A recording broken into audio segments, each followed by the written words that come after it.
Hey there folks, Fishbat here. The Kings of War historical rule set has just been released. I thought I would give a first impressions video so that those interested can have a bit of a look. Just to be very clear, this is not a review. I've not played a historicals game yet, I haven't had a comprehensive look at the rules, nothing's been tested. So not an in-depth review, but more of just a bit of a look at what's in the book, what you are getting for your money if you decide to buy it, and my thoughts and first impressions from having a look at it. So it came out just a few weeks ago, at the end of last month in September, available digitally or as a softcover book. And for your money, you get 128 full-colour pages with the full rules for Kings of War, very slightly tweaked for historical use. 30 army lists, although it's sort of one army list with 30 different ways of tweaking it and different options for each theme. And 2 new scenarios. As you can see from this very quick flick through, you can see that the styles, colours and fonts are very familiar to anyone who's seen the other Mantic books that have been produced.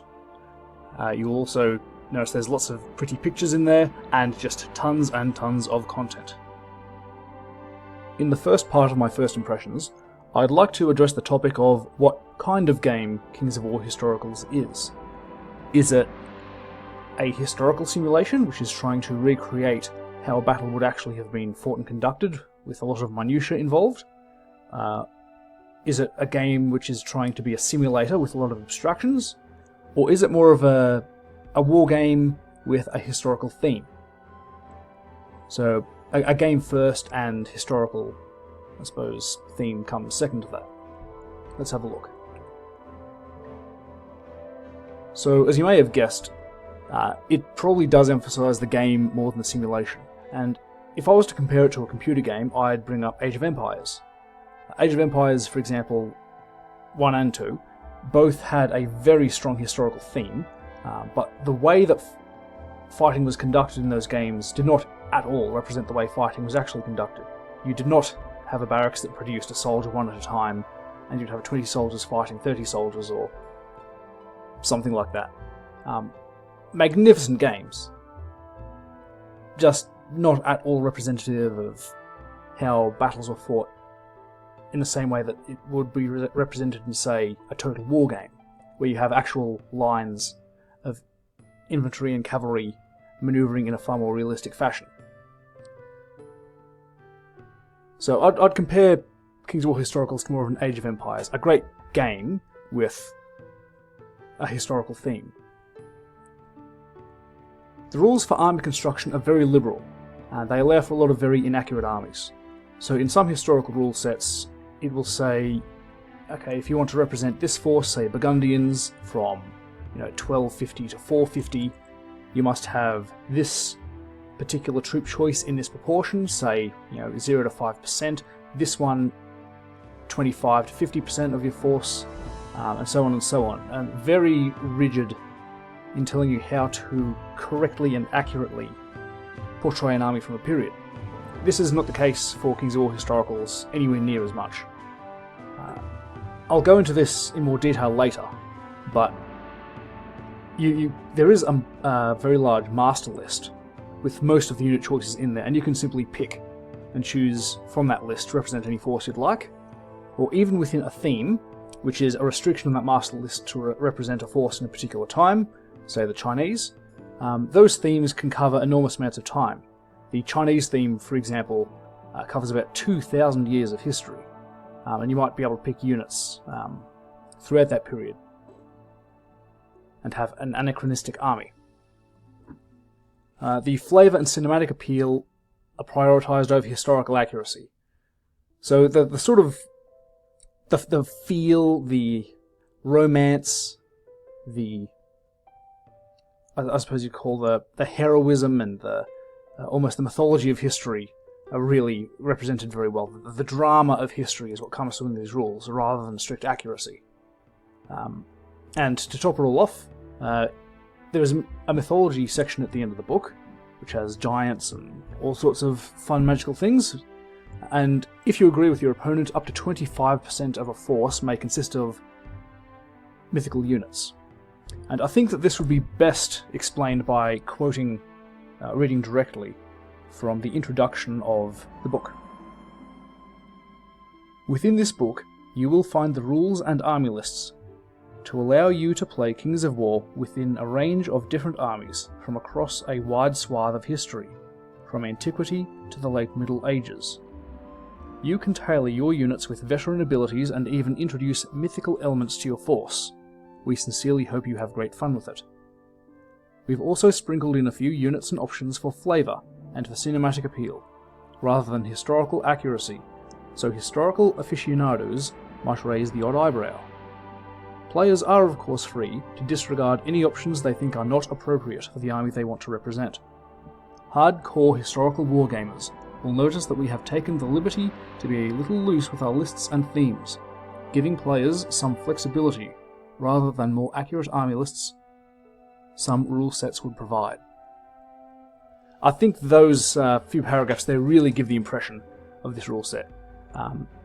Definitely a historical rule set, but not a hardcore simulationist rule set. As someone pointed out, I think in a discussion, this rule set is not going to do a very good job of representing the Manowar system of the Republican Romans, where you would have your Hastati, Principe, and Triarii in a sort of checkerboard formation, able to rotate as the battle goes on, not really able to be simulated very well within the Kings of War rules, at least not without a lot of abstraction. But that's just not to say that it's good or bad in any way, just that this is the particular kind of game that this is, and this is the, I suppose, feel it's trying to achieve. The divisions of history in this book are Antiquity, Early Middle Ages, High Middle Ages, and Late Middle Ages, of all the different periods. It's, in theory, meant to be that you could have armies from Antiquity facing each other, the Early Middle Ages facing each other, the Late Middle Ages facing each other, etc., just to be vaguely historically accurate. But you can see here that some of these lists vary enormously in what they represent. The Chinese, as I mentioned before, go from Antiquity to the High Middle Ages, which is roughly 2,000 years of history. Antiquity in itself is an extremely large period. There were plenty of armies in Antiquity that existed centuries or millennia apart from each other. What else have we got here? So yeah, I think you get a vague sense that this is how they decide to divvy up the periods, although everything is certainly compatible to play against each other. Okay, so let's go on to part 2, the rules, and here we see a nice picture of the full colour double page spread they've got. There really are some nice pictures in this book. Okay, so the rules in Kings of War Historicals really are the reprinted rules of Kings of War Fantasy, almost verbatim. So they're compatible. You can play your historical armies against a Kings of War Fantasy army, and they'll get along perfectly well. The only difference that's significant are that in Fantasy, hills have a different role. Hills are now difficult terrain when you're charging. The exception being when you start your move on the hill. This is very obviously because historically hills were a massive deal. If you ever go through and read Julius Caesar's Conquest of Gaul, decisions on whether to have a battle or not might hinge entirely upon whether the enemy is on a hill or whether you are on a hill. Because fighting uphill, literally an uphill battle is a disadvantageous battle. And that's represented in these rules. Otherwise, everything's just as you'd expect. You have troops, regiments, hordes, legions, and these unlock heroes, monsters, and war machines. There are a few more special rules that represent historical particulars, like the Skirmishers special rule. It's the same old I go, you go format, where one player has all of their movement, shooting, and combat, then the next player, and so on and so forth, for about 6 turns or so. So everything that Kings of War players are pretty familiar with. Now, the army lists. As I mentioned previously, there is one master army list. It has 31 different units, And that doesn't include the variations between, say, troop, regiment, horde, etc. 31 different units from which an army can be made. Then there are 30 themes. These themes represent nations during a given period. These restrict which units can be taken to represent the army in that period, but they also provide unique units and rules to better, I suppose, flesh out the period. There's an additional 31st list, which are mercenaries. And they'll cover mercenaries from all across history, Genoese crossbowmen or Numidian cavalry, etc. And these act as the allies that any army can take. Well, I say any army. If an army can take allies, it'll leave the mercenary list. And they act very similarly to having allies in Kings of War fantasy. There is also the mythical army list right at the end, which may be up to a quarter of an army if your opponent agrees. Most of the units are just copy-pastes of the fantasy stat lines with different names, and they give, I suppose, an Age of Mythology type of feel. You're not having so much myth units running around that it's like Kings of War fantasy again. It's really, you've got a historical force augmented by these mythical beasts. It reminds me of Age of Mythology in any case. So here's what a typical, I suppose, theme looks like. You can see the title there, Macedonians and Successors. A very brief blurb on who this faction is, who it represents. In the special rules, it tells you what era they are from, and what options they may take from the master list. In this case, spearmen, heavy spearmen, pikemen, etc. Down the bottom it says what mercenary units they may select as allies, Cretan archers, Thracian peltasts, etc. And they've got a few special units on the bottom of the left page there. So the very famous companion cavalry. They also have a unique hero, and not every nation has one of these, but here's a good example. If you choose Macedonians and Successors, you can pick Alexander the Great as your hero. The stat lines of the heroes are usually not the thing, but they've got some neat special rules. So Alexander the Great, being the conqueror of Persia, can take a couple of Persian units as part of the main army list. And he gives units within 9 inches the brutal special rule. So just neat things like that a lot of different armies have. And different armies have some pretty cool units. The Holy Roman Empire list has the Doppelsoldners, the double walkers, as in English. They were the folks who carried the large two-handed blades at the front of the Landschnitt formations. And they would have to cut down enemy pikes as they approached. And these fellows were in tremendous danger, which is why they were paid twice as much, hence being called double walkers. There are the Viking berserkers, who come in a legion and have an absurd amount of attacks. There's the Sacred Band of Thebes, who are known for being a band of men who were all lovers. The idea being that, soldiers who were in love with each other would fight extra hard to save each other's lives. Plenty of historical leaders are mentioned, represented as I mentioned before, and they range from Joan of Arc to Genghis Khan, Julius Caesar, and Sun Tzu. There is just a massive variety of stuff in this book. It's like opening a box full of Lego. There's so much stuff you can put together and build from this.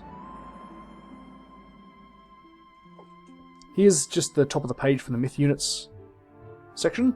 The Myth Units section is only 8 pages long, including 2 pages of just art. And they've got a few warriors that you can choose. So you can see the skeleton warriors are undead warriors here. Huge warriors are just ogre warriors. And they've got a few other things like giants and vampires and such that are renamed. And they're ambiguous enough that you can sort of fluff them up and slot them in to represent whatever you'd like. Some other general points about the army lists. I've already mentioned it, some lists cover enormous periods. I thought the Byzantine list was a bit odd. It seems to begin in the 3rd century, which usually people lump that together with the Western Roman Empire, in terms of representing ancient Rome. And they've got their special hero is Constantine the Great. Actually, is that 3rd century? No, that'd have to be 4th century, wouldn't it? Oh, I'm forgetting. I'm getting people mad because I'm getting history wrong. Anyway, I just thought Byzantine lists usually start a bit later, but that's no big deal. The Japanese, they seem a little bit bland. They get no special hero. They don't have special rules. They just sort of get a ninja sort of special character. They get warrior monks, and that's kind of it. So a little disappointed that the Japanese didn't get something more exciting. There's a Crusader army list, but no Saracen army list. Who are the Crusaders supposed to fight? There is an Egyptian list, which is supposed to represent from, chariot days way up until Crusades, but I don't know, it just doesn't seem to fit. And again, the Rules Committee did a fantastic job fitting in as much as they could. I've said this before, there's a tremendous amount of content in this book. And you can criticise forever that there should have been this list or that list. And I'm sure we could easily come up with 100 lists that they should have included. But I must say, just as a personal note, I would have been a little bit happier if I saw Saracens in the book. But anyway, that's just me. Part 4. Production Values. Having a look at this page, you can see that things are very similar to how they were laid out in previous Kings of War books in the 2nd edition. You've got the same style of borders, the same fonts, same colour choices, and this is very consistent. The main differences, I would say, are that you have far fewer bits of little artwork or sketches and squiggles, and far, far more pictures of units and terrain. And most of these pictures are very good quality. You get the occasional one that is out of focus, but overwhelmingly they are very attractive. And they're on most pages, and there are some pages which are entirely pictures. So there's quite a lot of eye candy in this book. A little quality of life feature is that on the very first page, it gives a list of references to various historical sites where you can go and learn about some of the nations that are being represented in the book, and really drive your own learning here. You can also see that the inside cover there has some barbaric Gauls fighting in the nude, and I have censored one of them just in case his tiny endowment is intimidating. They've got a nice little section there on basing and scales. A lot of historical miniatures, of course, are in scales other than 28mm. I myself have got a decent force of 6mm Parthians and 6mm early Imperial Romans, and they explain how these might be used and how you might, adjust for scale and such, which is, another nice little touch.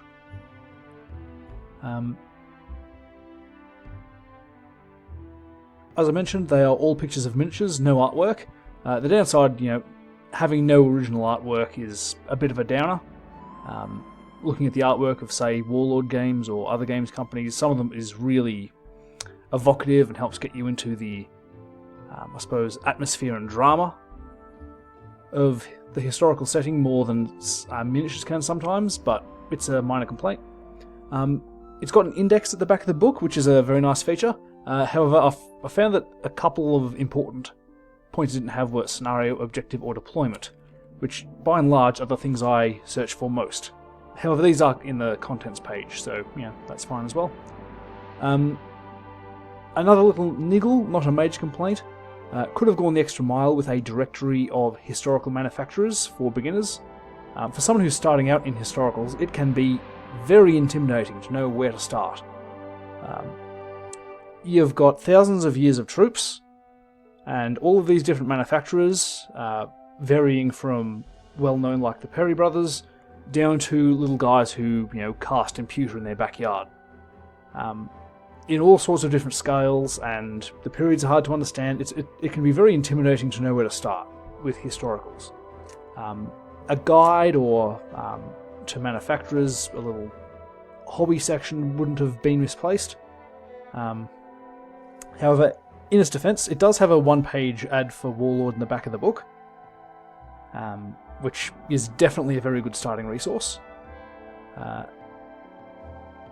And also, in fairness, the book was also, chock full of content as it is.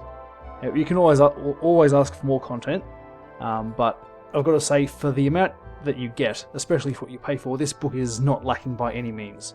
So the absence of a hobby section is not a grievous absence, I suppose. Right, part 5. My conclusions.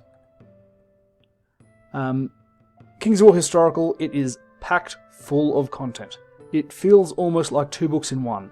For an awful lot of systems, the historical rule set will be an entirely different book from the army list. And they will both charge you a decent premium for them, and some systems the myth section would have been another expansion as well. So it feels like 2 or even 3 books in one.